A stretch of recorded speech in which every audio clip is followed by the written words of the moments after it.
Kamano moro ma intie jere Malulu TV, wantiere kod tarik 21 dwe mar 12 ma indie nchino mano mar oboke kod an Jefulo. To Andrew Tadhiambo. Wantiere kod oboke ariyo ka indi, antiere kod The Daily Nation. Wan gi The Standard ka. Kaeto ka wach ma mipeke ito oboke nieri, en mana ni sani eri koro en iga mar joma nyiri. Wachore ni higni ariyo moluwore, ka bende koro notim penj, sani joma nyiri osebedo ka timo maber e penj mar klas 12.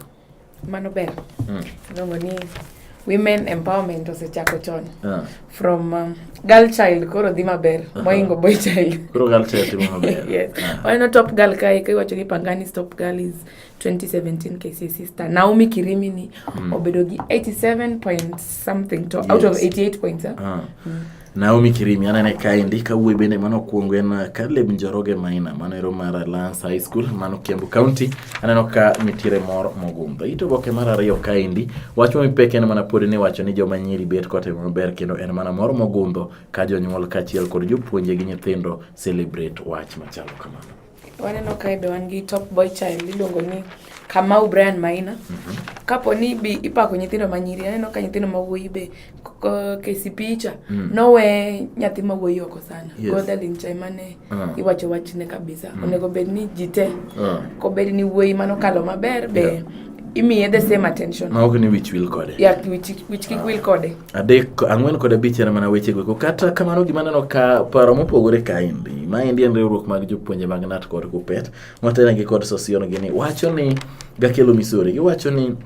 gineno ni duoko mai duogo piyo gi kata kapok dwe achiel orumo ema miyo jopuonjre ogore piny mathoth miwuoro nikech kinyalo paro to duoko mano ogol ni eri duto mana nyithindo 70,000 kende gi wiye mano yudo alama mar C+. Manyiso ni gine ma ginyalo donjo e mbalariany mopogore. Koro Sosion gine wacho ni nenore ni inono penje gi eki kod haraka. Iparo nade? Aparo ni itime garaka nikech kata ka nono ne piyo nitie gimilongo ni audit. Koro onego bed ni miyo gi time mondo gitim audit. Nyalo yudo ni jok man nono penj gi mana jopuonjre. Nyiso ni nyalo bedo ni nitiere eras kamoro. Kata mane mbalariany kamano kaka itimo ga kose non penj titimo e audit ng'ato ng'iyo nitiere jok mang'iyo papers go ng'iyo maber ka bed non maber kaki in bo tim maber mondo inyalo yudo ni nitiere kamoro be standardization be mondo tim samoro jo luar kabisa onego bed ni iketo ng'iyo kaka ikete standard to samoro jo dhi malo ahinya onego bed ni duoke piny matin. Manyiso ni yere kod Sosion gine ni samoro nitiere rikni ma onego bed ni ng'iyo nikech rikni don koka jogo notimo penj to magi yudo ni dwe achiel orumo. To magi almost 76 papers per student. Aeta neno ka wach mipeka ni nitiere skunde 10 mane okoyudo duoko margi kabine matiang'o koni pod gitimo nonro mondo gifwenya ka giyudo weche mag kuoto gibro kawo okang' mager ne jopuonjre kaachiel kod jobod mag sikunde machalo kamano. Jok mokwelo to onego bed ni bedo punished kapo ni nitiere but investigation onego bed ni timo to mondo ne kosegolo ruling margi ka school pod nigi ywak moro ko onego bed ni tero wach ni e court mondo ji kik bed ni kwalo penj. Kwalo penj ne momiyo yudo ni wan gi jopuonj nyithindo mang'eny motimo penj to industry ka tich kitime ko tergi industry to ginyal timo maber. Magi eki mana weche mag somo podi weche mag duoko mor mogundho mane nitiere kod jopuonjre. Kaeto wachono ka koro dipogre kaendi wacho mana ni sani koro gol penjo kone kod kocha kotendo kod chenro mar chiwo NHIF cards ne jopuonjre. Manere wacho mana ka omipek kaendi kabinde koro wacho ni queries raised on NHIF plan for students. Manyiso ni nitiere ler ma bende pod okong'ene to manager ten piny wacho ni mondo mi nyithindo bende omi NHIF cards giki obro time e yo machalo nade. Wache NHIF no en tricky nikech ineno kaka sani nitiere payments ma ji make monthly. Koro unless government ditimo payment plan ok dang iket ni kendo janyuol chulo NHIF ne nyathi nikech mano gima nyithindo ng'eni bok tuore mang'eny but ko tuore nyathino nitiere plan mar NHIF mar janyuol kendo kichak idwaro keto margi kendo mano does this mean it is an additional cost mar parents kosenga mar sirikal. Aeta no ka chope pajo ndiko kod pajo somo wach ma omipeka ndiko kod jandiko moro en mana ni SGR key public investment to secure the country's future. Utemo weche go koma standard gauge railway. Sani ogana mathoth osebedo kadhi dho wat nam chumbi. Awinjo ni en mana 700 kosto 100. En mana 100 kende to ikaw Ayugi kendo koro idhi godo nyaka Mombasa kendo kiwuok Mombasa tiduogo in mane Ayugi kata Kolo maber awinjo ka oganda nitiere kod mor in bende iseyudo thuolo ma itiyo kode pok ayudo thuolo ma tiyo kode nadwa tiyo kode to opong yeah en kidware to ibuke kata ndalo kata 1 week kwanza ndalo festive season ka ibuke 1 week kata 2 weeks sani opong nyowo oketo wuoth madhi ndona mchumbi obedo mayot yeah but now winjo ka ngato wacho ni ober but difference mar first class gi third class gi second class onge mathoth koro afadhali chul 800 no mondi wuoth ku ojo madhi first class no chulo pesa $3,000 koro nitiere difference chalo kala papla magi koro ni class to limo moko bende kamano aneno ka wadhi nyime kaindi aneno ka oboke na ni weche mathoth orumi rita mana wach mar somo kende kaito wachona ko mipe kaindi wacho ni ODM sani koro bro telo ne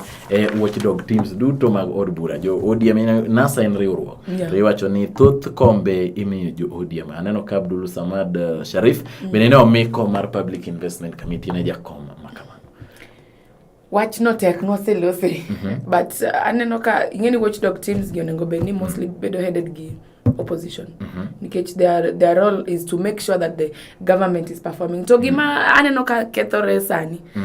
ingeni the executive gi parliament gi judiciary these are arms of government monego be ni function independently though onego be ni gi coordinate but they function independently koro kwang'iyo parliament houses gi selokre gin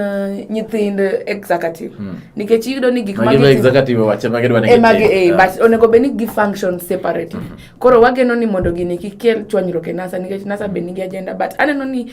politics kai onego be ni ji are fair even in their own coalitions koko onego be ni gidhi mbele e national ano ka joma ne wuok dona mchumi no aywa kama me apani ne giwacho ni koro Ahmed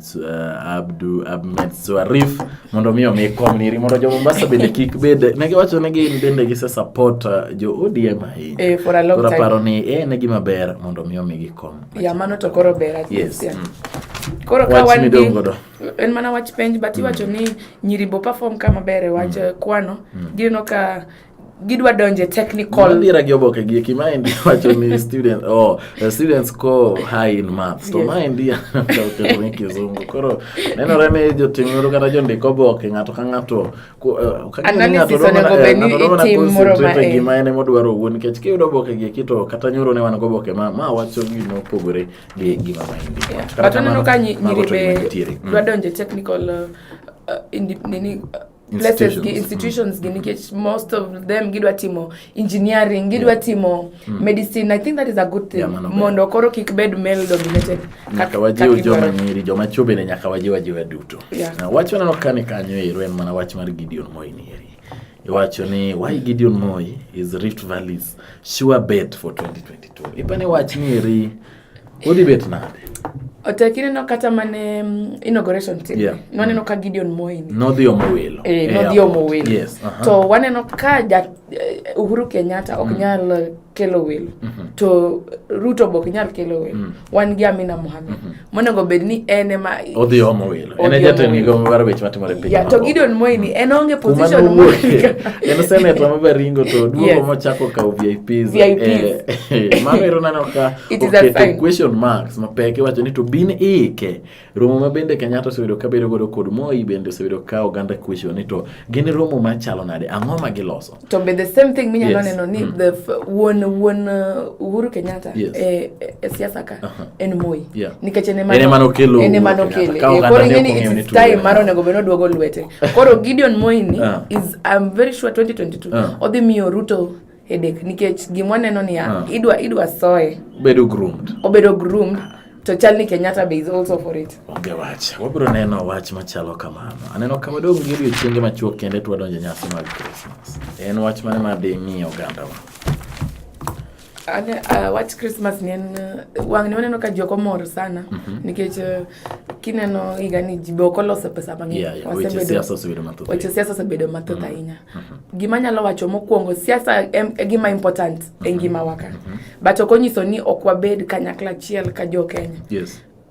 ideas wa onego beni wa push for a better Kenya nikech corruption to emanego wa e Kenya ka to justice onge Kenya ka koro kwa dhi Christmas ka wabed kanyakla chiel wa reflect ka 2017 osebedo gik machwanyo jowete wa kikwatim taking advantage sexually kaka no wacho sexual responsibility ka December ka mido ni ji make ich ji golo ich ji yudo tuo koro ji owuothie boke moro nitie manogol joma nieri mane ondiki 15 places ma tho mar ng'ato nyalo wuokie nyasi machalo kamagie kikongo ne nitiere kanyo weche go mag chodruok bende nitiere kanyo ka bende ne wach mano mipeken ne nyaka tangi kuma ibede gi kuma ininde ka in ng'ama dichuo kik iwuoga ni irukni ka ng'okra fuok ni dhi ninde od nyako moking'o ni to od nyiri ng'ama chule e kinde ka kinde kaeto no wachi bende joma nyiri bende nyaka tang iluongo gi ni night out ma sani koka simbe ng'eny ng'ani gocho ni ng'ama samoro nuseweru godo higni 3 mokalo koko chako goni simu kore nane chaki dogi to in bende in gi wuoyi koro nyaka itang sani eri ni to nyasi ma ji dwa goni simu mathoth ni eri in ibet nade mor kik bed ni kendo okay make decisions magin viable nikech yudo ni sani ji omor kata kano nyuol Yesu Yesu ok nyal mor ka ji timo gik moko mabe ok ber koro ji obed kanyakla but decisions kaka iwacho nego be ni very important night out sani ng'eny be wuotho go sani be ng'eny but be rape be ng'eny be koro we celebrate but we be very careful weche go koma gwanga pa bende warange kaka wariembo nyamburko mekwa un be ujoma nyiri nyiseuru joma chwa dieri ne to ot midwa bire miri ng'ama chulo ng'ato kume mokero ni dichuo nego be ni mokero nikech iwuon dichuo mano nego be ni ot mokichul kikidhi ni nindie osiepa sani kin dichuo man dwaro nyako tere kate hotel bas ok ni dhi ot nyako mikia ng'ama chulo awacho ni mondo kik ji negre kik idhiye nikech ng'ato nyalo bedo ni chulo ot to kata ina dire ni chulo ot to kasido ni dichuo moro boni dangi timri nade awinji koro chuo ochak gi chuo ot mokichul kik inyon onge wach aparo ne wagi gi kanyo ero wakoyno mana nyasi maber mag Christmas kod mag weko mag giga manyien ana je follow to Andrita Dhiambo uritu masane nyako chako radio chenro mamoko mbele kanyo erokamano